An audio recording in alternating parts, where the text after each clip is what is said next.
Non,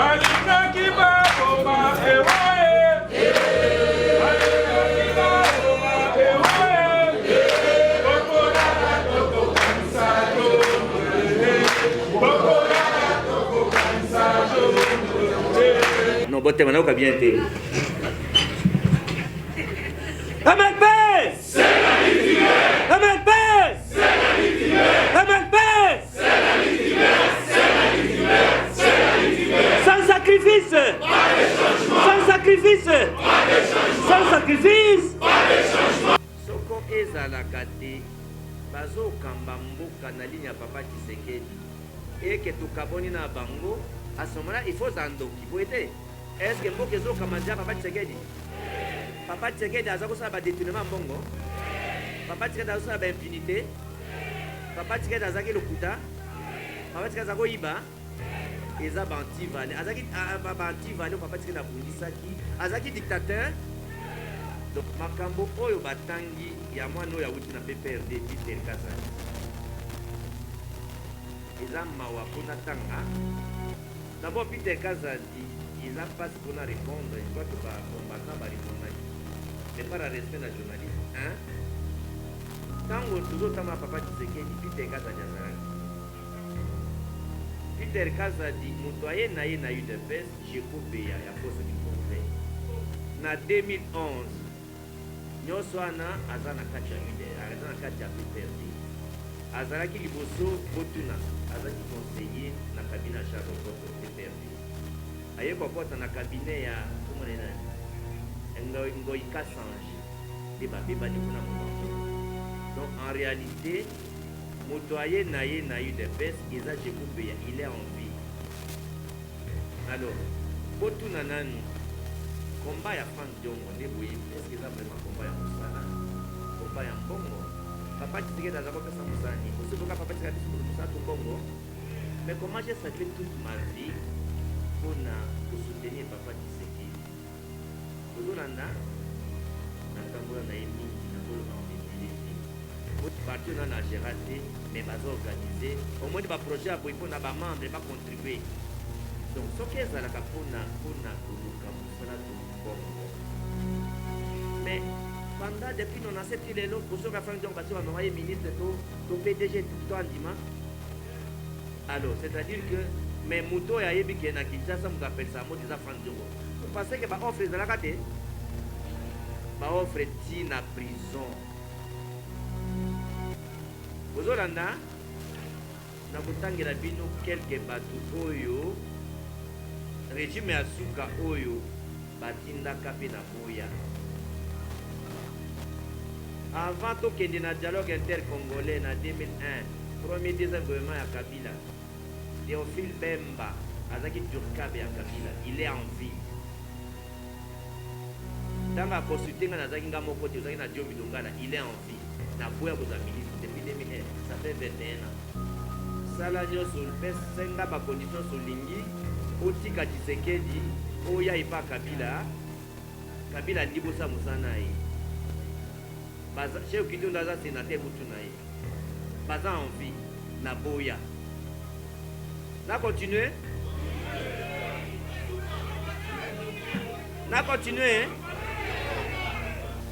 et puis dans oyebisa bino kutu même gouvernement oyo ya lelo nayebaki balinga kokonza poste mpe na boya ozolanda ti lelo mpe bazobondelanga nani ti lelo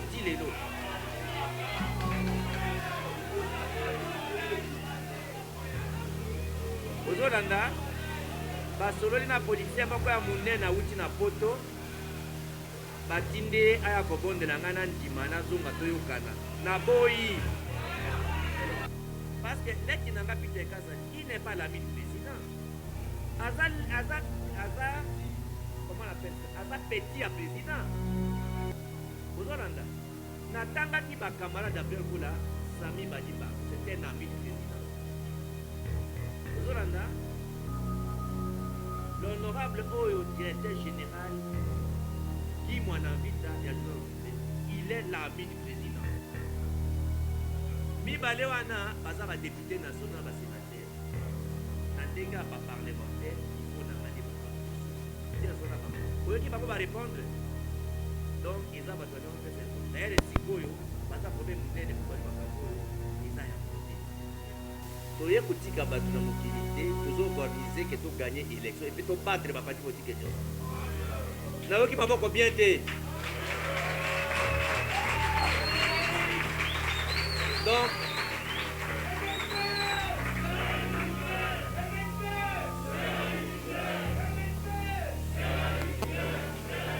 merci.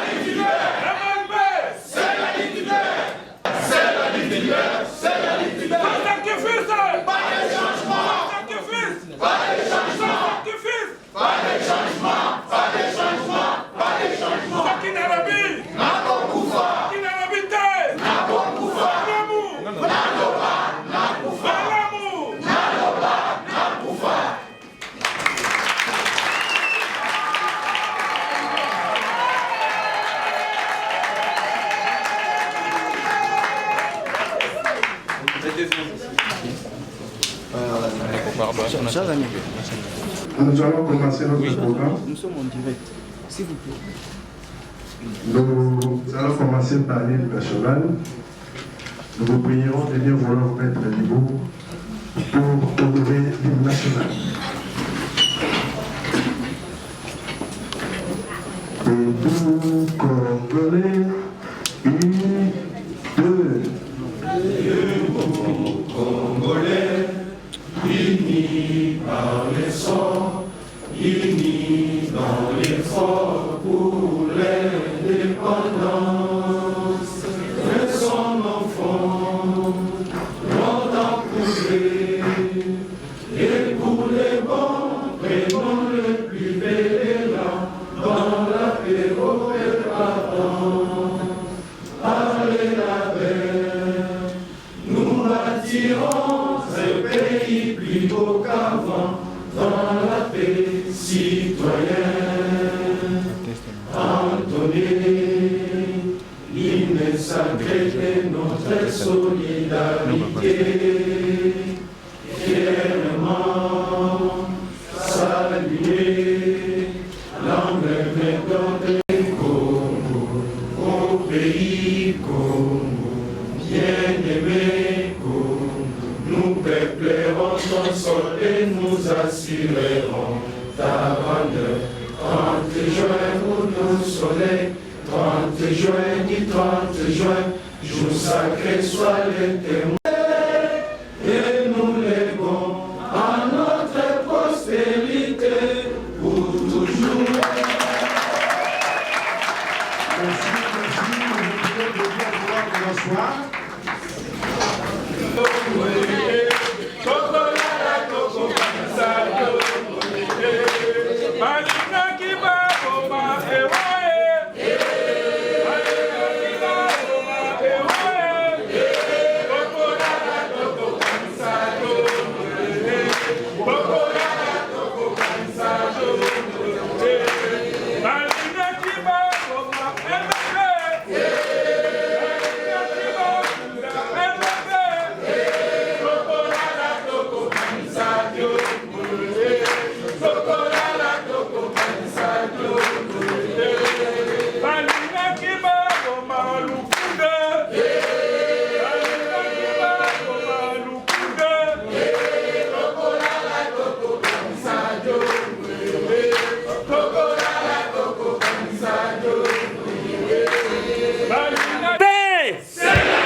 Non, bon, t'es maintenant bien été. MLP! C'est la Litimaire! MLP! C'est la Litimaire! MLP! C'est la Litimaire! C'est la Litimaire! C'est la Litimaire! Sans sacrifice! Pas de changement! Sans sacrifice! Pas de changement! Sans sacrifice! Pas de changement! MLP! C'est la Litimaire! MLP! C'est la Litimaire! Est-ce que maintenant Bangaka? Est-ce qu'il y a vérité? Alors, il faut faire attention.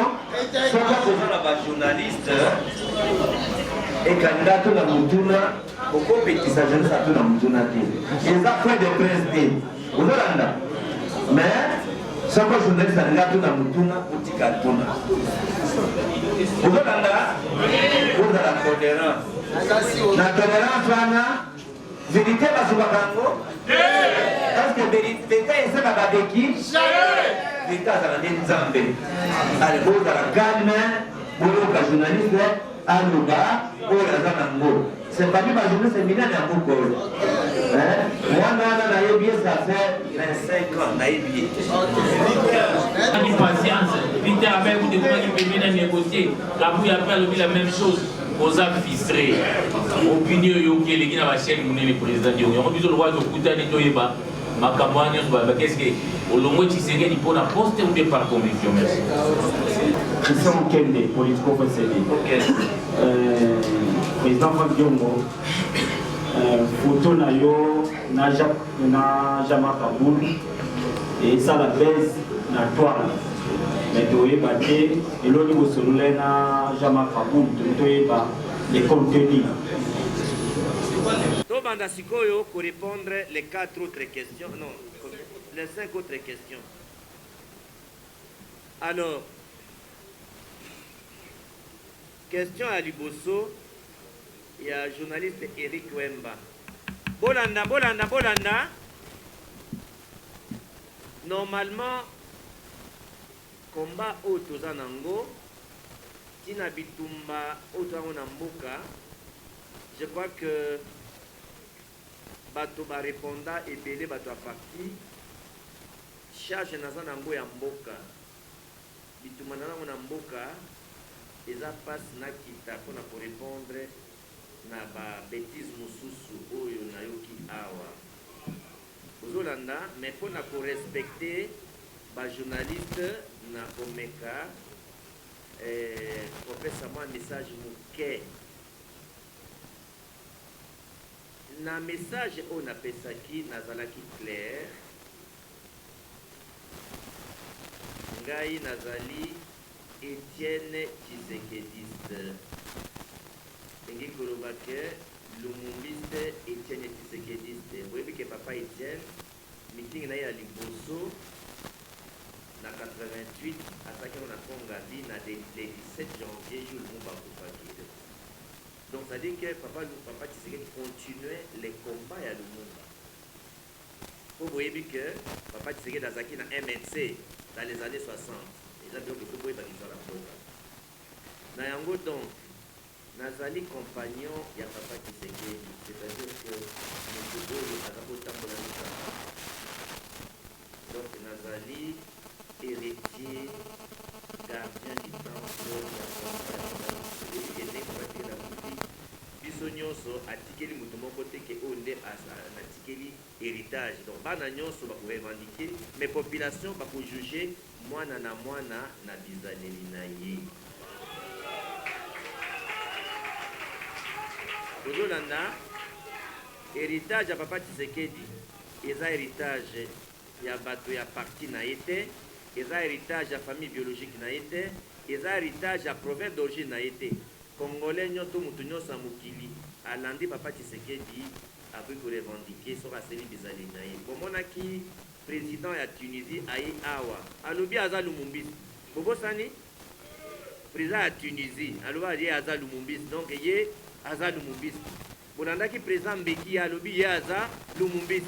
Mandela alobi ye aza Lumumbisi. Donc héritage ya papa Tshisekedi boye bango lelo eza héritage ya bana mboka nyonso oyo ayebi ke akolanda likolo ya papa Tshisekedi akosalisa na ye bakojuge nzete na mbuma akopesa boye te na yango. Donc situation na biso nazalaki clair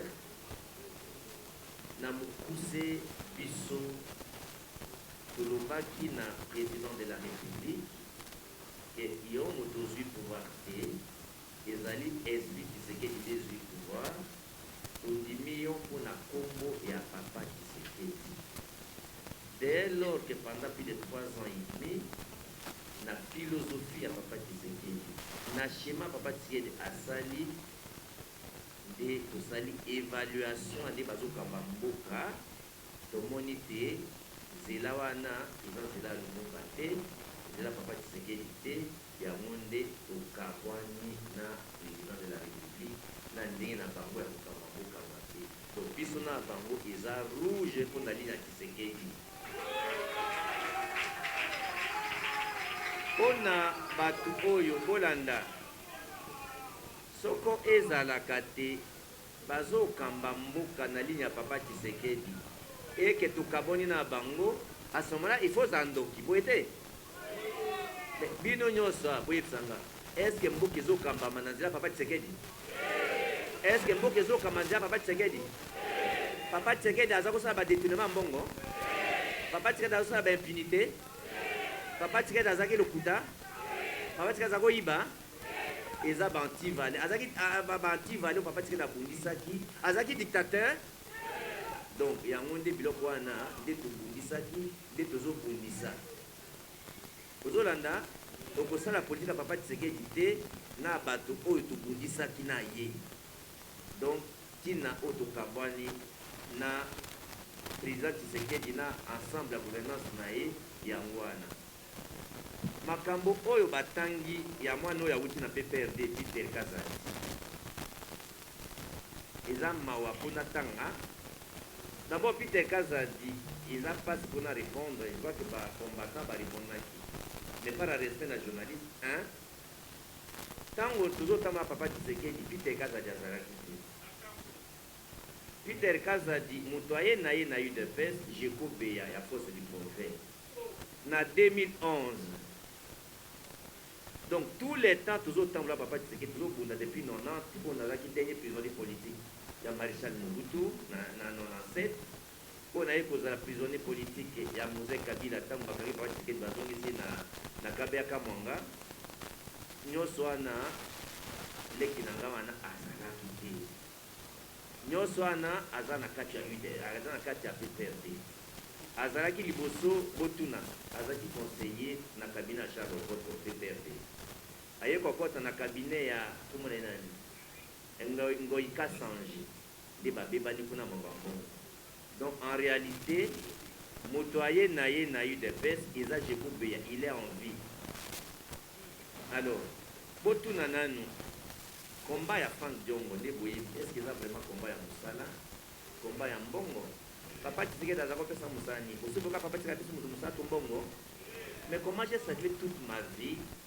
mpona kosoutenir papa Tshisekedi kozolanda natambola na ye mingi nakoloba ngo ebele te oyebi te mpona bato bazoloba mambo ya misala France Diongo est le seul opposant na parti na ye lelo oyo jamais andima moto andima nomination te jamais agera nde bomibengaka parti miraculé parti martyr boye te parti oyo nana agera te mais bazaorganize omoni baprojet ya boye mpona bamembre bacontribue donc soki ezalaka mpona koluka mosala to mbongo mais pendant depuis 97 ti lelo bosoka fami donc basi banoma ye ministre to PDG to andima alors c'est à dire que mais moto oyo ayebi ke na Kinshasa moto apelisa moto eza France Diongo vous pensez que baoffre ezalaka te baoffre ti na prison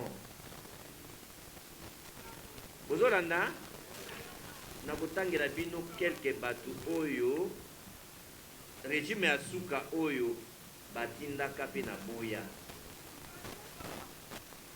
avant tokende na dialogue intercongolais na 2001 premier deuxième gouvernement ya Kabila Théophile Bemba azaki Durkabe ya Kabila il est en vie tanga consulté nga nazaki nga moko te ozaki na Dio Midongala il est en vie na boya kozala ministre depuis 2001 ça fait 21 ans bozolanda natangi bato mibale na continuer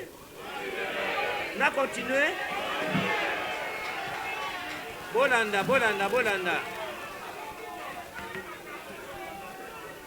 alors bolanda pendant le 1 plus 4 chez Okitundu Kika Bin Karoubi na cabinet ya Kabila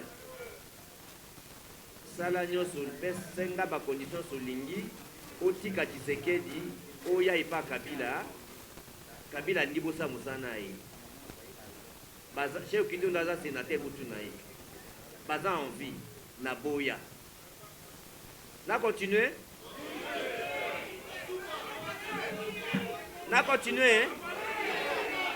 bon yasuka bon mibale to misato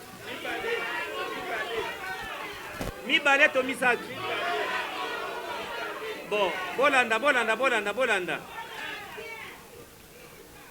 bolanda boyebi basengezi po azaki na seni bolandi série ya gouvernement ya Sami Badibanga moto Kabila atindaki na ndima kota gouvernement eza basengezi na boya na continuer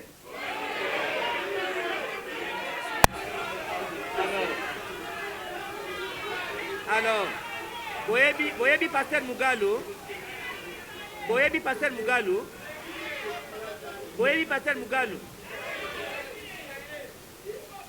Kabila atinda Mugalo na ndima kota vraiment na boya alors donc ezala baya André Kimbuta banani batinda te ezala Jacques Mbunda oyo azali mpe gouverneur nani batinda te. Alors c'est pour vous dire que combat ya Frank Diongo bolanda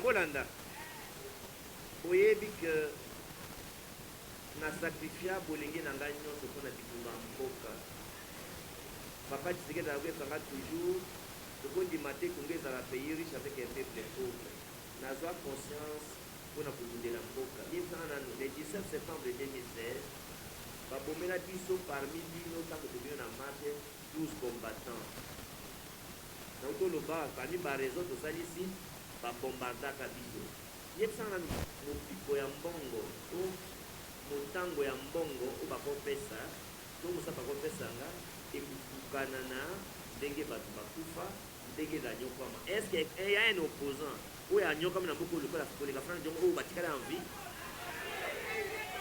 Alors ezali même ekokrache na bitumba oyo boza nango donc ndeko oyo botangi awa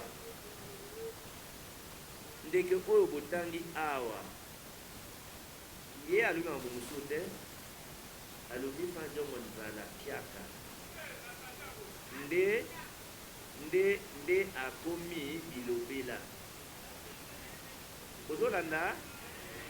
Donc nasengi bino bolimbisa bango bolandi bolimbisa ye Peter Kazadi aza moto ya PPRD awuti na PPRD ayebi makambo ya combat ya changement te ozolanda ntango tozomona papa Tshisekedi makambo wana ayebi yango te. Donc epuis nazoyebisa bino kutu même gouvernement oyo ya lelo nayebaki balingi baproposinga poste mpe na boyi yango bozolanda ti lelo mpe bazobondela nga na ndima ti lelo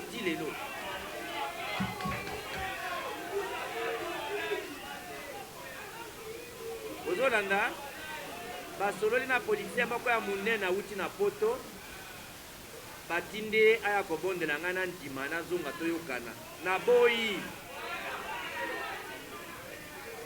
Donc bolanda bomoni ntango natangi bolanda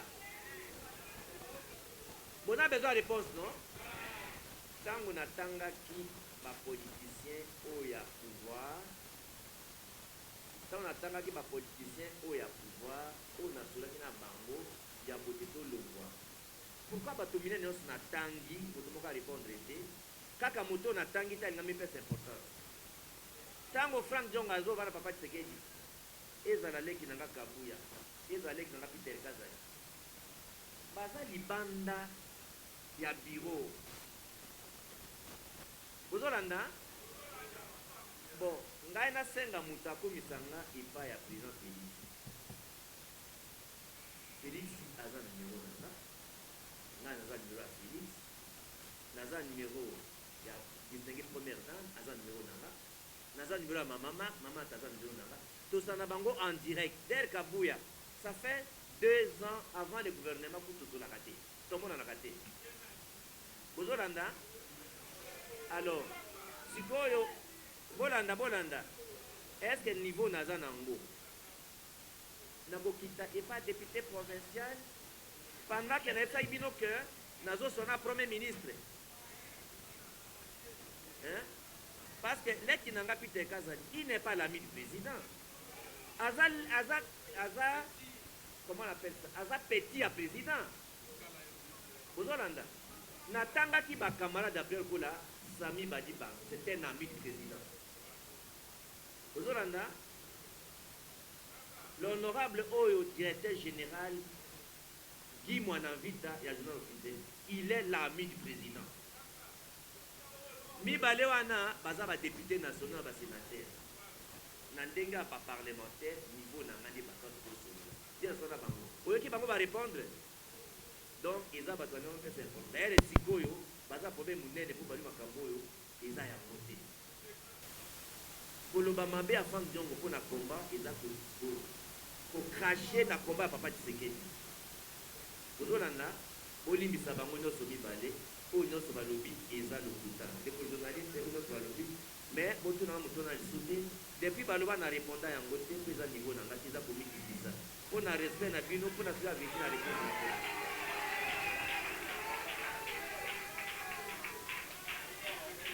donc bon comprendre que Frank Diongo boyebi principe na te ya kabino dans les combats politiques on ne se plaint pas mutu oyo azoluka poste abondelaka amikitisaka bon niveau toza nango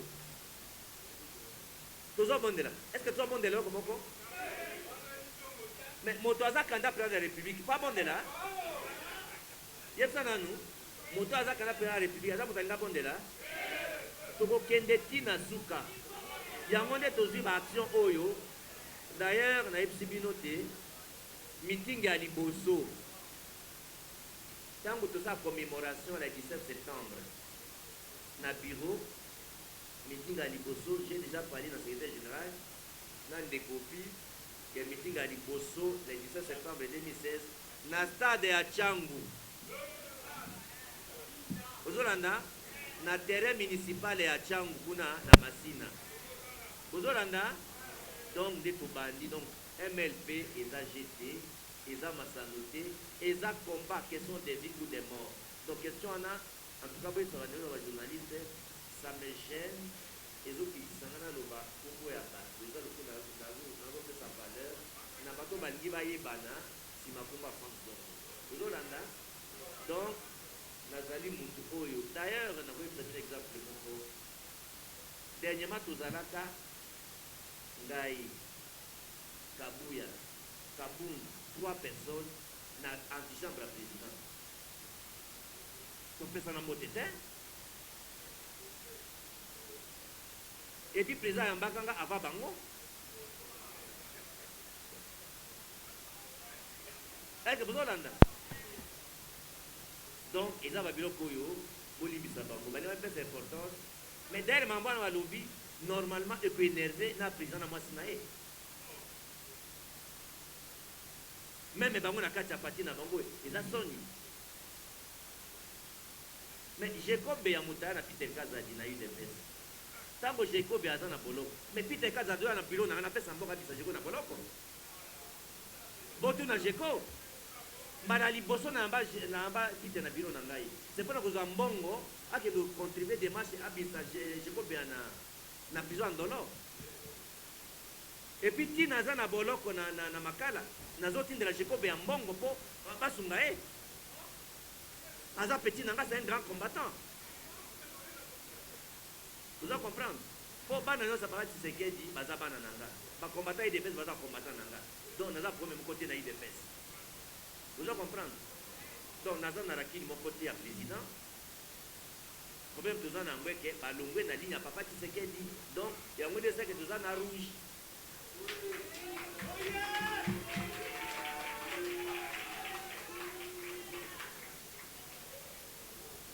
Bon, photo, il y a un gars honorable Jean-Marc. Pour qu'il y ait qui mais vous voyez pas que la stratégie politique va nous lancer. Interview moqué ça va m'agacer.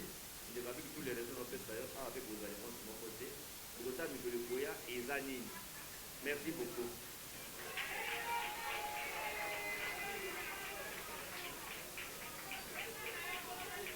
Alors, question à Misatou. Il ne faut pas beaucoup s'en inquiéter. Franck Diongo Azak, chrétien catholique. Aux Hollanda, beaucoup moi na maman Maria. Donc, beaucoup sans misangana, ndenge naza catholique. Est-ce que ce catholique a sali réunion na basala catholique? A sali sumu? Mutuna moto akanza oya lingi Franck Diongo Azak, chrétien catholique. Merci.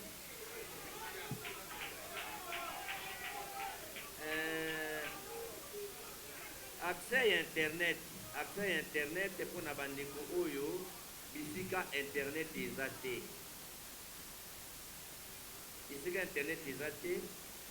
yango nde tosalaki ke SMS na bisika internet ezate bakokokota na kati ya parti kwake ndeko bita talandaki mandu basasite talandaki malamu te tolobaki boye bisiko internet ezate todévelopper mécanisme yango nde napesaki maboko tobetela ingénieur Redi Maboko côté bandeko oyo baza côté internet ezate pour développer innovation moko bato bakokota na parti nde ekomi na site na biso. C'est ça la magie. Soko ata oza na Kinshasa awa landelaka na site ya mécanisme nango kota sans internet oyo akoyebisa biso kono président ezali te toza baexpérience nyonso eza bongo. Alors, question ya Souka, Yannick Kevin. Alors, alors que nation a pris des rapport par rapport à Rwanda, na Congo, l'agression Nango. Je crois que nous avons une initiative Tolobi, coalition nationale contre la balkanisation. Nous avons une qualité délai pour que nous na politiciens, na chefs religieux, na droit de l'homme, na citoyen, parce que crise est autre dans Nango, situation de Nango lelo, ezali échec, il y a président de la République, na gouvernement naïe, na politique naïe, il est au que Rwanda a occupé partie en Boka na Biso. Moi, je suis le président de la République. Président, Ozo Kanisa, Oza président, moi na Tshisekedi. Parti ya Mboka et Kabwana, le Congo a été balkanisé. Tant que moi na tiré Azaki président, na Yepsibino, les gens de Bakufa, les gens Zambé, na Lobana, donc, Congolais, il faut tout élément. Tout si ça va projet tout ça dans le Oyo. Négocier la Congolais nyonso na mikolo ezoya tosala nyonso po tobengana ndenge bamande baokupe na bandeto biso ntina nango eza ya kokabola mboka mpo na ngai rapport ya Nations Unies mpona kodenonse mabe ya Rwanda po ndenge basoda ya Rwanda bakoti na Congo naza d'accord po mais réaction ya gouvernement par rapport à nos etali mosusu na réaction na biso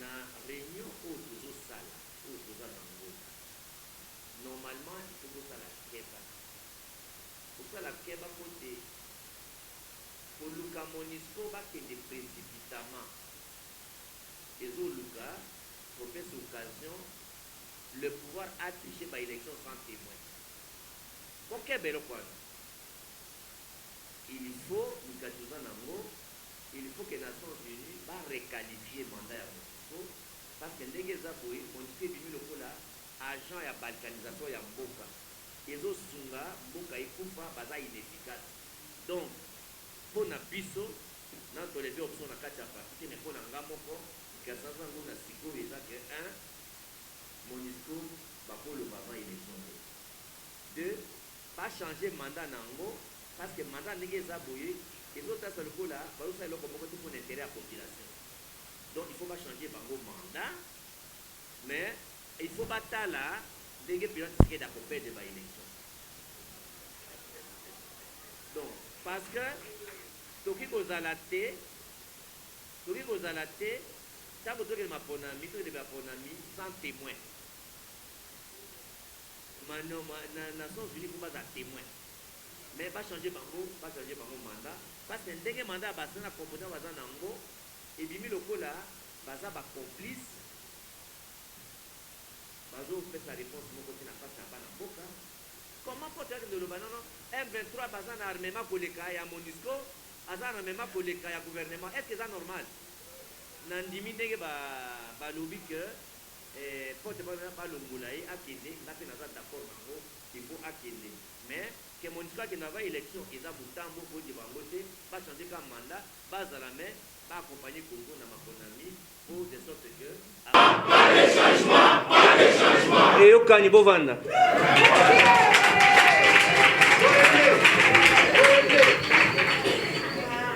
alors mes amis, aujourd'hui c'est encore un autre jour qui va être inscrit dans les annales de l'histoire politique de notre pays. La journée d'aujourd'hui, c'est tout simplement un grand événement dans l'histoire, dans le parcours de notre grand mouvement. C'est le lancement officiel de notre site internet du MLP. Pourquoi le site internet du MLP? Tout simplement pour quelques éléments à retenir. Le MLP, c'est un grand mouvement qui a beaucoup de membres, beaucoup de sympathisants. Vous allez vous rappeler que parfois quand vous circulez, Président Franck, Monsieur le Secrétaire Général, depuis qu'on a des repartis, on ne nous appelle pas. C'est-à-dire, on a des difficultés d'appeler tout le monde qui a des repartis. Et là, le problème de la gestion des membres se pose. Comment concevoir un mécanisme, un système qui permettra à ce que l'information arrive auprès de n'importe qui a des repartis? Premier élément. Deuxième élément, la gestion même du parti. Vous allez vous rappeler que notre mouvement a été bombardé le 19 septembre 2016. Les fiches d'adhésion ont été incendiées. Il y a eu même des morts. L'ordinateur réduit en cendres. Et là, on ne savait plus comment recontacter le membre. Il faut concevoir un mécanisme. Lorsqu'il y a un incident, mais qu'on ne perde plus tout ce qu'il y a comme base de données. Nous continuons. Comment faire parvenir l'information à chaque membre? La gestion des informations. Il fallait concevoir un mécanisme qui permet aux membres d'accéder aux informations à temps réel. Et nous arrivons au problème même des actions aux États-Unis ou ailleurs. Il fallait un mécanisme qui donne la réponse à ces problèmes. Maintenant, les gens qui veulent contribuer au parti, scientifiquement, matériellement, financièrement, alors il a fallu imaginer un mécanisme qui permettra à ce que à partir de n'importe quel coin de la planète, on puisse amener sa contribution scientifique, matérielle, financière au sein du mouvement. Même à partir du Congo, dans n'importe quel coin du pays, comment on peut amener la contribution au mouvement? Il fallait repenser un mécanisme qui permettra à ce qu'on amène des réponses à toutes ces préoccupations. Et vous trouverez beaucoup d'autres raisons. Voilà on ne peut pas nous éterniser. Tout simplement, vous avez compris l'idée, le fondement, la motivation, c'est ce qui nous a poussé à penser. Et nous avons eu 17 mois de recherche pour produire l'étude gigantesque qui va vous être présentée théoriquement pour que vous puissiez comprendre la philosophie globale. Et après, notre développeur, l'ingénieur Ridi, je ne sais pas s'il est là. Est-ce qu'il est là?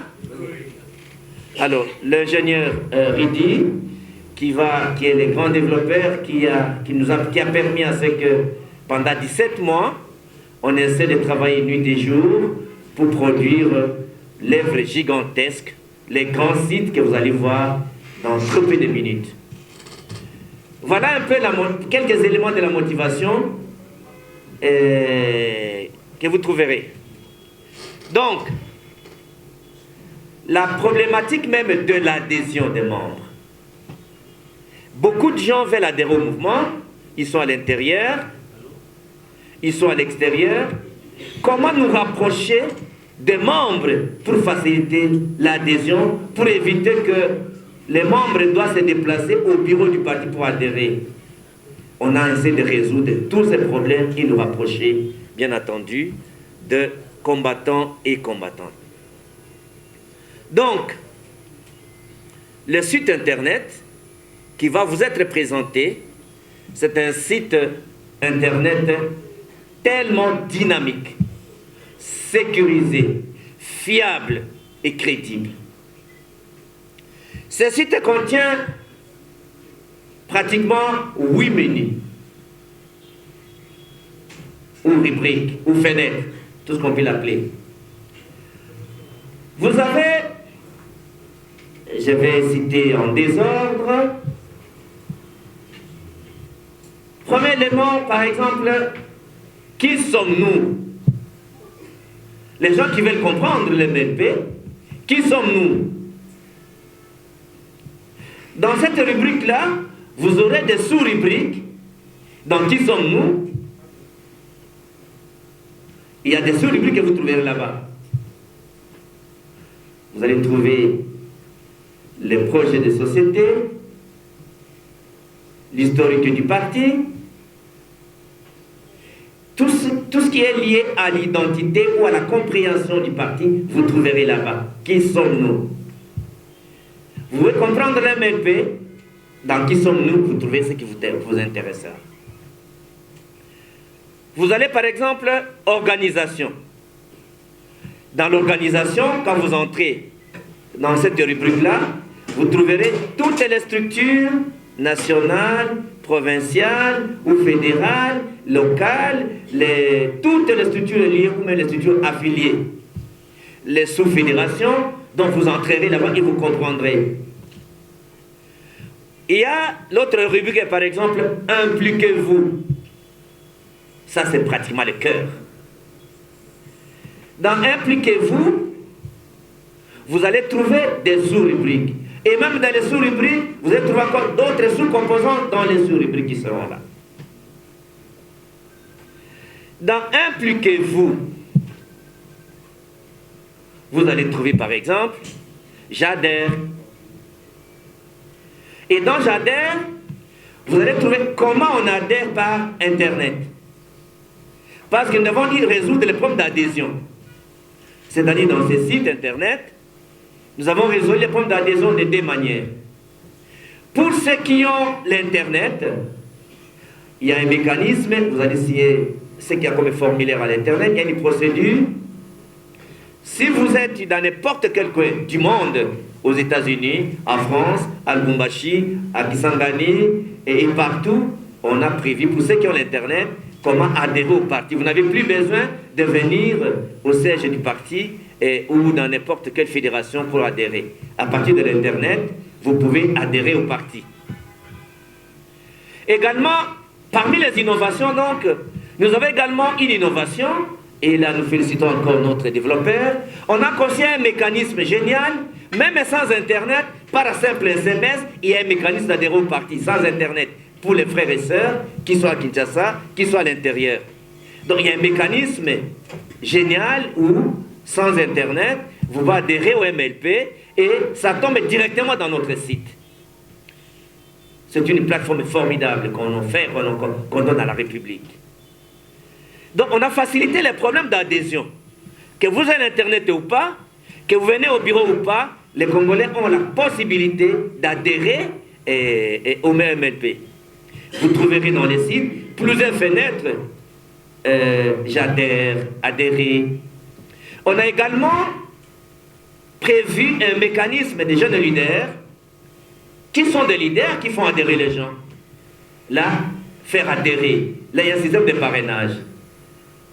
Je suis leader, je viens avec 500 personnes. Alors, on a prévu dans les sites que toutes les personnes qui sont adhérées ou bien qui ont adhéré par X, il y a le système de parrainage.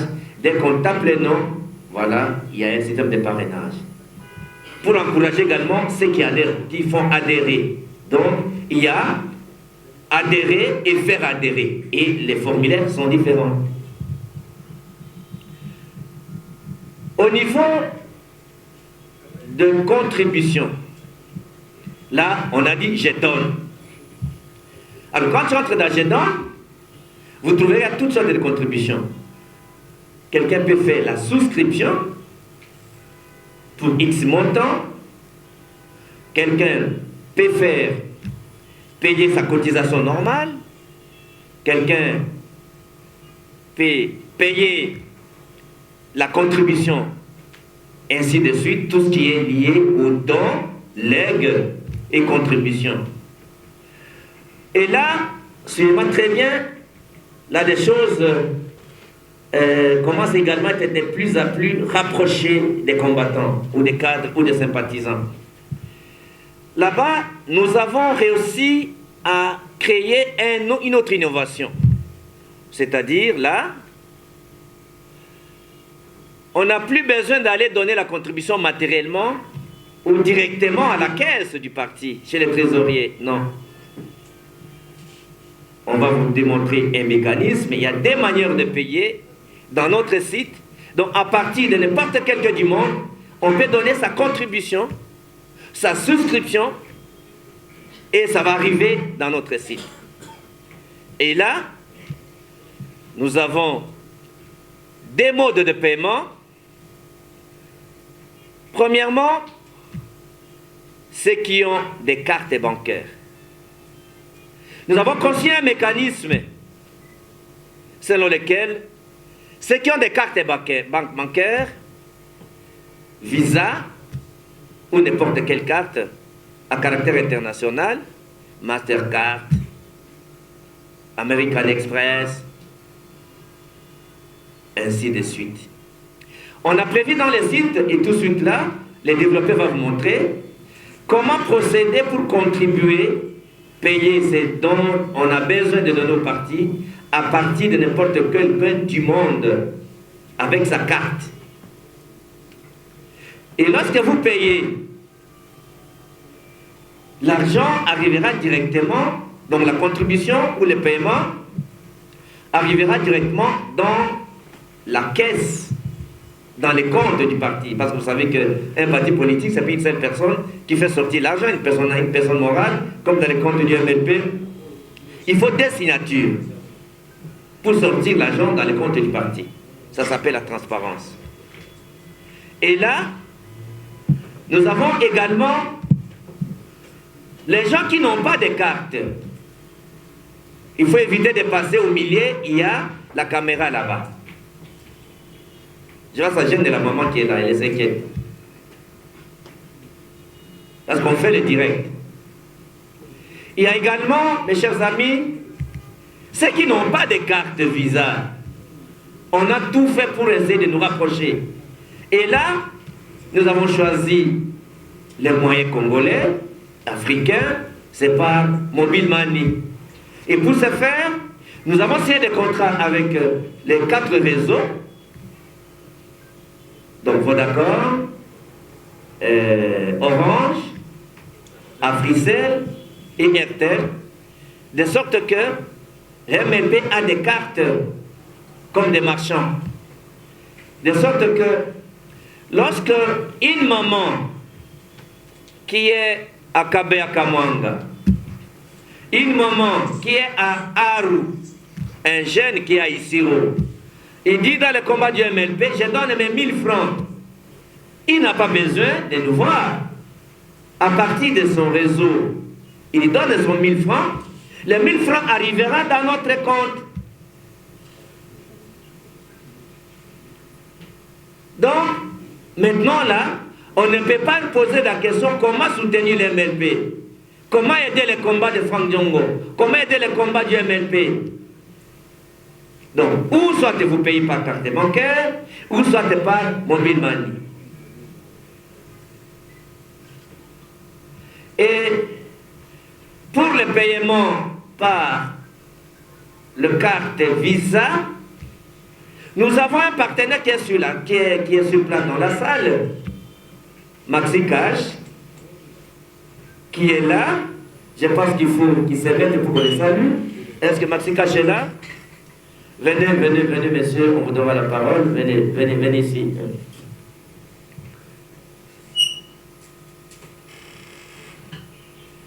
Venez ici. Regardez là. Le monsieur représente Maxi Cash. Maxi Cash, c'est une entreprise. Il va te présenter lui-même, il va présenter son entreprise. Et regardez là-bas, il y a le caméra au milieu. Soit au milieu ici. Voilà. Maxi Cash, c'est une entreprise qui nous fait la jonction entre MLP et la banque. Et la banque, il vous expliquera quel est son rôle. Dans les mécanismes qu'on a conçus, de faciliter la tâche, il peut rentrer. Il va passer qu'il aura la parole un moment. Et lorsqu'on va passer aux modalités pratiques. Donc, Maxi Cash nous aide à ce que l'argent qui vient de paiement par carte Visa, c'est par son agence, par l'agence, que l'argent arrive dans notre compte.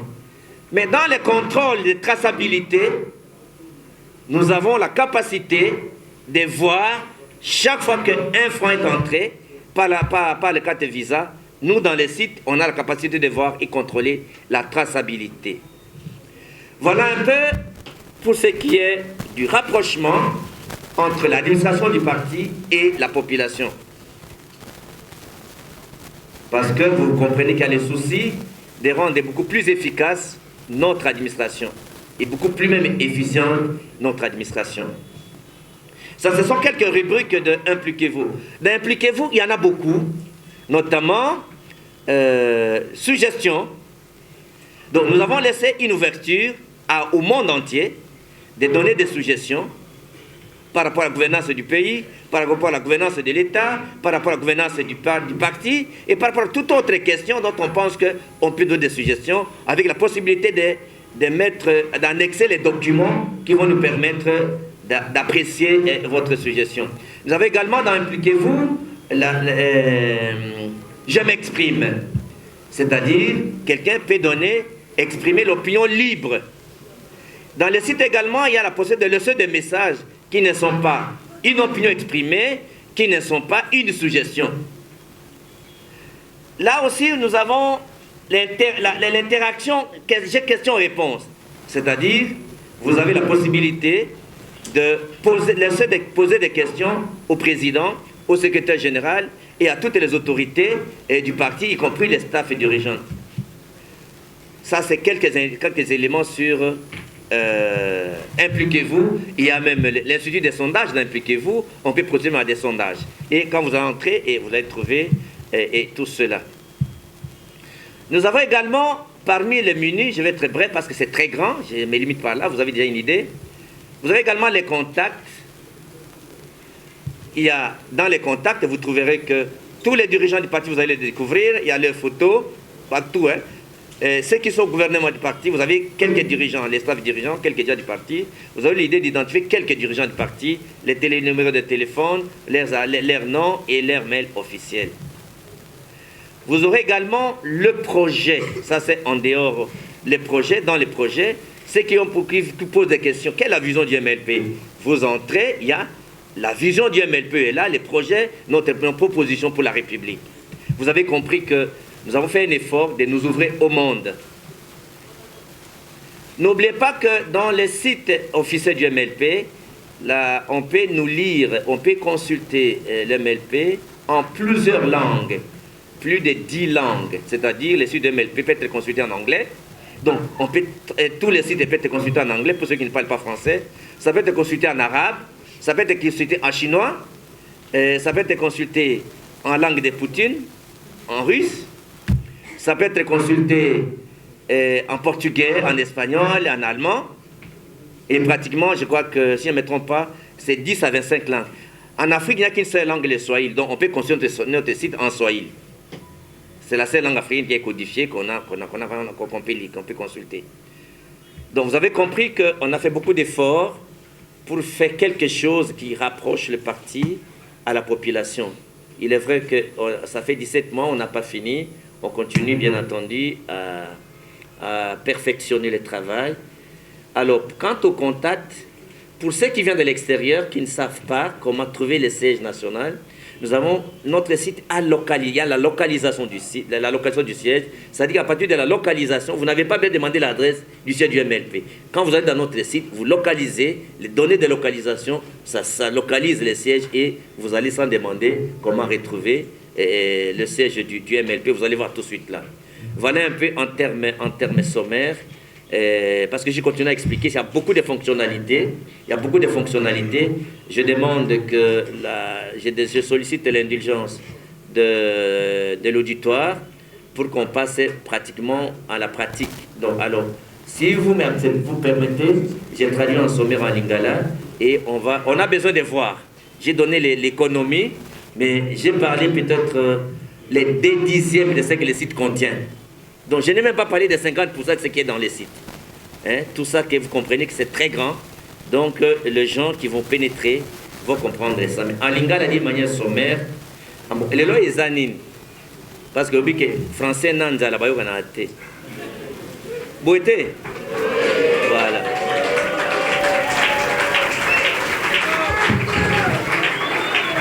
Bon, boyoka, les lois sont anines. Lelo bolanda lelo teko sani lelo toye bolanda lelo toye pona kotalisa mokili site internet na biso site internet eza nini eza lokola ndako oyo totongi na kati ya internet pona kutala ba information nyoso ya MLP makambo ya kala oyo tosala totie na kati makambo oyo tozosala eza na kati oyo ekoya eza na kati tina nango mpenza eyali ya komema parti na batelefone na bino na bandako na bino na baordinateur na bino. Pour que tu sali yango ezaka bato ya internet bato ya baza na ordinateur kaka te tosala yango version ordinateur pe na téléphone okotala mamuzo MLP na kati ya téléphone na yo wana lobaki na français te donc moto tu atande kozoloba boyeko alors tosali ndako na kati ya internet on a besoin d'année pour nous permettre que bato nyonso oyo balingi parti balingi Franck Diongo to baza ba sympathisant ya parti to balingi ko soutenir parti eloko ya liboso batembele batunaka komo lokutana moto mpenza depuis nakota na parti babenganga na réunion te mpo na nini toza na bafiche ebele ata bozobenga obenga bato nyonso te Donc souci wana comment kosala pote moto nyonso akoti na parti tokoka kobenga ye kopesa ye ba message ya parti. Alors eloko ya moke ya kosala eza nini totia parti na biso na site internet eko permettre que toko gérer bato wana nyonso. Alors il faut koluka solution ya likambo wana. Bon ndenge mpe ya kotalela weke na 2016 babombardaki siège na biso ntango babombardaki yango biloko nyonso ezikaki baregistre ezaki lisu te ordinateur ezikaki bafiche nyonso sikoyo boyeba bato ya kala bobenga bango eza te eza lokola bobosani bango. Alors nde tolobi me koma kosala te soko tolobi pokoso me bato na biso ya kala bato nyonso ya biso badone na biso ebongaka te nde tokanisa eloko wana il faut kobombaka biloko wana na ndenge te pokoso moko ekoya te biloko wana tobungisa. Donc tozali likanisi wana po badone ebonga lisu te, donc baidentité wana nyonso ebonga lisu te. toye kotala likambo ya contribution bato oyo soit na bandako soit na biloko bongo na bongo na yango don tosali te moto oyo alinga contribue apesa contribution na ye to kokabela parti totalisi te esika nyonso moto aza na mokili aza na intérieur na baprovince aza na baprovince azali na poto na pays nyonso aza na ye na poto tosali te a partir ya carte moto aza na yango carte visa na ye azoki contribue a partir ya kuna tobongisi nyonso na site oyo ndako okoki internet de sorte que oyo nyonso moto akopesa kokoma na compte bancaire ya parti totikali mpe nsima te mais bato oyo baza na carte te bakontribue ndenge nini po tomoi mongo eleka na maboko.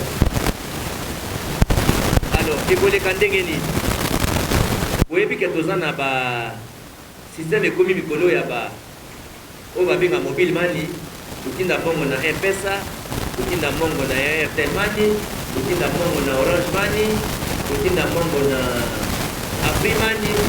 Alors toyokani na basociété wana mpe ke bacontribution MLP tozwa bakarte machan epermettre ke ekotaka na bakarte wana selon motu na motu rezo aza nango nde ekoti na banke ntango ekoti na banke ekoti na compte na biso nde natelemisaki representant ya entreprise na pikati awa natelemisaki awa société na bango nde ezosunga biso te ntango bato bakopesa mbongo ya poto bongonga bakarte eleki na nde ya société na bango nde balekisi na compte bancaire ya parti po mibeko esengi bongo wana nde batia lelo tozo na se site oyo moto alinga contribue 1 franc na ye oyo aza na Congo esika nyonso aza na Congo kopesa 1000 franc na yo oza na seke panza kuna na bakongo ata na tiele kuna bakongo kopesa 1000 franc na yo opesika 1000 franc na yo ekokoma mpe tokomona kutu yanga topesa ndesi. Donc wana eza mécanisme moko tosali mpona parti eza na pembeni ya bacongolais pembeni ya baafricain pembeni ya mokili mobimba mpona tosungwami na mokili mobimba. Donc yango nde na mokuse nde yango wana me na yango mpe moto nyonso aza na likanisi ya kopesa otiki mpe bafungola kuna kopesa likanisi nyonso ndenge olingi okosi na okolikikani bapesa makanisi opesi makanisi ezotambola opesi makanisi papier ezotambola bokosana te ke na kati mpe na site yango nabosanaki na français tofungoli te boutique na kati ya site yango boutique wana eza bacommerçant te boutique ya biloko ya MLP baecharpe badrapeau babike batase basani bave donc biloko nyonso ezalaka na symbole ya MLP baporte de clé. Donc nyonso wana okosomba mpe kaka na ligne osombi kaka na kati ya internet bakoya kotikela yo so toye kozwa. Donc nyonso wana eza biloko esali ke parti ekoka kosungama. Donc bato ya français boyoka keta bozanaki mambo etali nesoko eza monene boutique mpe eza na kati donc ye akolakisa biso mambo eza na kati. Donc na mokuse ndentina nango yangwana toluka ndeni toko gérer parti malamu ekoma pembeni ya bakongolais ekoma pembeni ya bato nyonso balingi kosunga biso pe contribution ekoka kokota eloko ya suka nabosani koloba ezali ya mwambe etali kokota na parti bato oyo balingi kokota na parti to prévoir nzela mibale ya liboso bato baza na internet atoye na siège te atoye na bureau te apati kaka esika ozali ezali oza na cybercafé ezali oza na internet yo moko na telefone to na ordinateur okomona ndenge nini okokoadere na ligne bakolakisa yo okoadere mpe bakorépondre yo mpe okoimprime fiche na eza lokolo oyaki na kati ya siège mutu oyo aza na intérieur bisika internet eza te tokanisi mpe bango alors kuna mutu aza na internet te me tolakisi bino ndenge nini okotindaka sms ya pamba me sms wana ekokɔta na site mpe na site yango ekopermettre toyeba banombre ya membre ya parti donc soki okɔtata na sms biso kuna ebakisami mutu moko okɔti na kati ya na internet mpe ekokoma kuna donc ekopermettre toyebaka nde tosali site yango tobanda oyeba toza basi combien na parti oyo baza ba âge peut-être de 18 à 35 ans baza combien bato combien baza ba diplôme ba D6 baza combien bato batanga mingi te baza combien ba maçon baza combien donc na commune à Kinshasa toza combien na Barumbu toza combien na Kimbaseke toza combien donc na site na biso ko permettre ba commune pas commune parce que tozo milengele pote élection na to ba gagner ngo to battre ba parti politique nyos ana ezali oyebi site na tozo talisa ngo pona otasa bino ke non toye kotika bato na mokili te tozo-organize ke toganye élection et puis tobattre baparti politique nyonso nayoki maboko bien te donc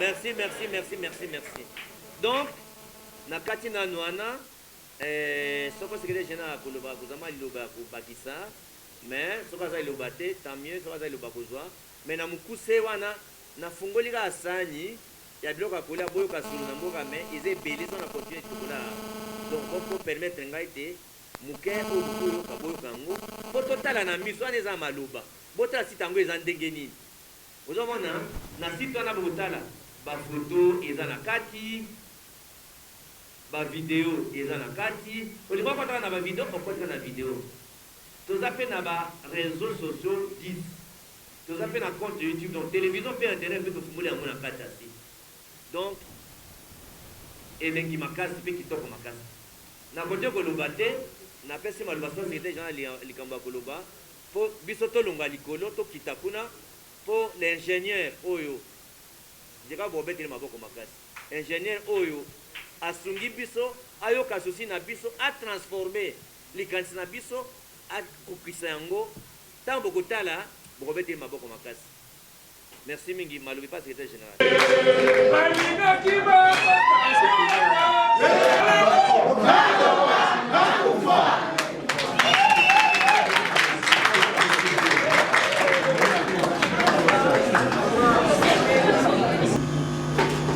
Allô, bonjour.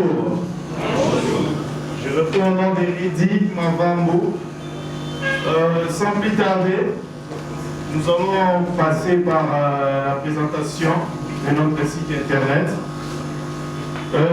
Comme le président vient de nous expliquer, il a totalement parlé de tout, mais nous allons faire en sorte de résumer quelques informations rubriques. Nous allons essayer de résumer quelques informations rubriques afin de vous présenter notre site internet. Déjà, le site est disponible en ligne, donc avec l'URL mlp.rdc.org. Si vous avez un téléphone ou un ordinateur, vous pouvez déjà y accéder et être dans la même ligne que moi. Donc ça c'est la première page ou la page d'accueil de notre site. En fait, notre site a notre site a plusieurs rubriques et nous allons énumérer toutes les rubriques, compte généralement 8 rubriques. Et nous allons parcourir chaque rubrique pour vous faire découvrir chaque contenu qui se cache. Et nous allons commencer par qui sommes-nous. Qui sommes-nous, c'est une rubrique où vous trouverez toutes les informations relatives du parti. Donc avec qui sommes-nous, vous allez retrouver comme sous-rubrique notre parti, notre historique, notre idéologie, notre doctrine, notre vision, notre devise, nos principes et valeurs, notre ambition, notre statut et règlement d'ordre intérieur, nos projets des sociétés, notre programme du gouvernement. Donc, pour ne pas vous prendre beaucoup de temps, on n'aura pas à parcourir chaque sous-rubrique. Nous allons juste survoler admettons, nous allons juste choisir par hasard, survoler sur certaines sous-rubriques. Admettons si on lance notre parti, c'est ici que vous allez voir les combats du MLP depuis sa création jusqu'à aujourd'hui. Et des textes, je vous invite déjà à visiter les sites. Vous allez lire tout ce qui est, dans ces sous-rubriques. Voilà, je suis en train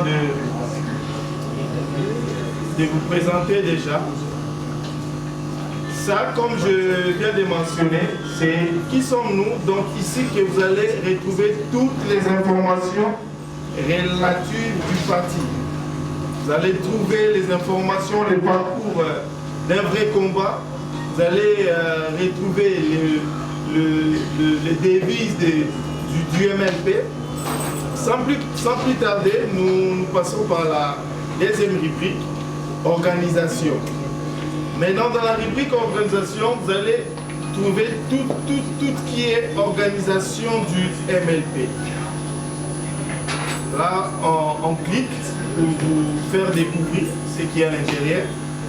Dans l'organisation, vous allez retrouver le président, vous allez retrouver les secrétaires, les secrétariats généraux, le bureau politique, les structures statutaires, les structures spécialisées, les structures affiliées, centrale électorale d'IMLP, SEM, école idéologie.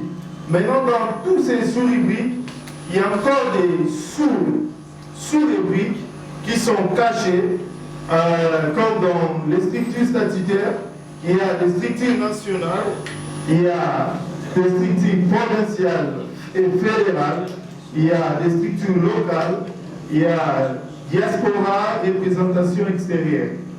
Dans les structures spécialisées, il y a l'espace femmes, il y a l'espace jeunesse, il y a interfédéral, il y a sport et loisirs.